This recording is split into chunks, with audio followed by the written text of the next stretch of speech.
ఈ యొక్క ప్రాణాయామం అనగా అనగా మనలో ఉన్నటువంటి ఎనర్జీని, అంటే మన ప్రాణశక్తి అని చెప్తూ ఉంటాం. ఆయామము అనగా ఎక్స్పాన్షన్ చేయడం, అంటే మనలో ఉన్నటువంటి ప్రాణశక్తిని, దాన్నే మనం ఆరా అంటాం, కాస్మిక్ ఎనర్జీ అంటాం, ఇలా రకరకాల ఎనర్జీ అంటాం. అనగా ఆయామం అనగా మనలో ఉన్న ప్రాణశక్తిని ఎక్స్పాన్షన్ చేయడమే ప్రాణాయామము. ఈ యొక్క ప్రాణాయామం అనేది ఎలా అంటే మన యొక్క శ్వాస ఎలా తీసుకుంటామో మన యొక్క ప్రాణశక్తి అలా పెరుగుతూ ఉంటుంది. కొన్ని ఈ యొక్క శ్వాస ప్రక్రియల ద్వారానే కొన్ని డీటాక్స్ చేయడానికి శరీరంలో కొన్ని ప్రాణాయామాలు ఉన్నాయి. అలానే కొన్ని ప్రాణాయామాలు మనలో ఉన్నటువంటి శరీరాన్ని కూల్ చేయడానికి, కొన్ని హీట్ చేయడానికి, ఇలా రకరకాల ప్రాణాయామాలు అనేవి ఉన్నాయి.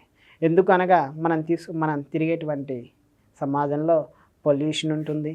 అలానే మనలో ఉన్న టాక్సిన్స్ నిండిపోయి ఉంటుంది. అది ఫుడ్ ద్వారా కానీ, లేదా మనం తీసుకునేటువంటి వాటర్ ద్వారా కానీ, మనం తీసుకునేటువంటి శ్వాస ద్వారా కానీ, ఇలా మన యొక్క శరీరంలోకి టాక్సిన్స్ అనేది వెళ్ళిపోతూ ఉంటాయి. వాటి కోసం మనం ఏం చేస్తామంటే కొన్ని ప్రాణాయామాలు అనేది డీటాక్స్ చేయడం కోసం కపాలభాతి కానీ, భస్త్రిక కానీ, ఇలాంటి ప్రాణాయామాలు చేస్తూ ఉంటాం.